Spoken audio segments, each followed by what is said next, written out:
Hello, everyone. Welcome to a reading of The Fruit Salad Friend by Maria Dismondy, illustrated by Kathryn Selbert, audio recording by Maria Dismondy.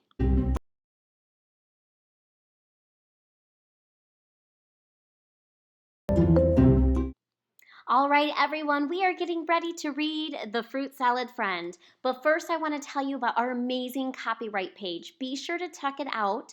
Family members, caregivers, educators, parents, there are before, during, and after questions, along with additional information to help engage you and your family while you are reading this story. Let's begin.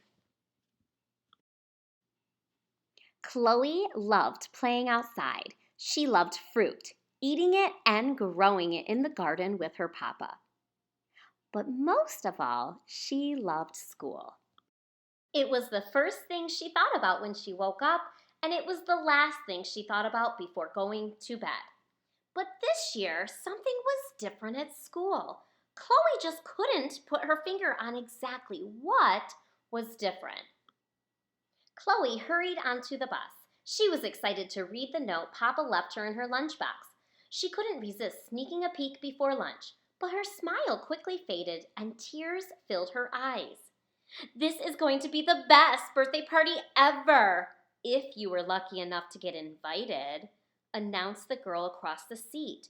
All the other girls around Chloe on the bus held pink envelopes. That's okay, I didn't get an invitation either, whispered the girl Margaret sitting behind her. Chloe took a deep breath and focused on finishing her apple. A few days later on the playground, Chloe felt her lip trembling. We can't play with you today. Sorry. Maybe tomorrow, snarled one of the boys. Why not? Chloe managed to ask. Because we said so, one of the boys replied. You're in a bad mood. I'll play with someone else, Chloe said courageously before they walked away from her, laughing. Chloe started to hum one of her favorite songs as she walked toward another group of kids. Her lips stopped trembling and she enjoyed the rest of recess. The bell rang for lunch. The first thing Chloe noticed at the table was her face getting hot. She knew why. The lunchroom drama was building.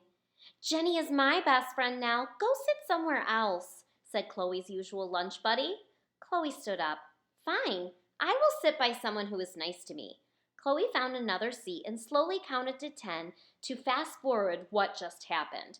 She felt the heat leaving her face now. Back at home, Chloe sat at the kitchen table as Papa talked about his day. As she stared at the fruit bowl, something clicked. Chloe realized that while all fruits are good, you only put the sweet ones in a fruit salad. In her heart, she knew which friends had been sweet and which were a little sour. Is everything okay, Chloe? Asked Papa. Yes, I think so. I've had a problem, but I think I figured out a way to solve it. Chloe couldn't wait for school the next day. She felt like a chef with a new recipe, a doctor with a cure, a superhero ready to save the day. The next afternoon, Chloe's cheeks tingled from smiling so much. She headed right over to Margaret, who was sitting alone on the bench. She sat down and Margaret smiled. They giggled when they noticed they each had fruit salad snacks. Something was different at school. Something had indeed changed. Chloe loved playing outside. She loved fruit and she loved school. Above all, Chloe loved being a good friend and looking for the sweetness in others too. Boys and girls, pay close attention to the words that you see on all of the fruit salad bowls on this last page. These are all important characteristics of what makes a true friend. Understands, includes, accepts, courageous, kind, and forgives. On this page, boys and girls, we have a recipe for friendship. All of the ingredients, which include kindness, inclusion, acceptance, empathy, communication, and forgiveness. And the directions are, friendship begins with a big dollop of kindness. Always treat others the way you wish to be treated. Next, add a serving of inclusion, and remember there's always room for more friends. Combine this with acceptance and embrace everyone's unique qualities. Mix in empathy by imagining how others might feel, and stir in communication by speaking up when you need to express an emotion. Last but not least, clean up by asking for forgiveness and forgiving your friends too. Sprinkle with fun, laughter, and silliness, and bake for 365 days. What does it yield? Endless friendships. Parents and teachers, don't forget to check out this page, 10 Tips to Boost Your Child's Friendship Making Skills, written by a contributor to this book, Dr. Michelle Borba, who is an educational psychologist, speaker, and parenting expert. She also is the bestseller of many, many books. Her latest is called Unselfie. Check it out.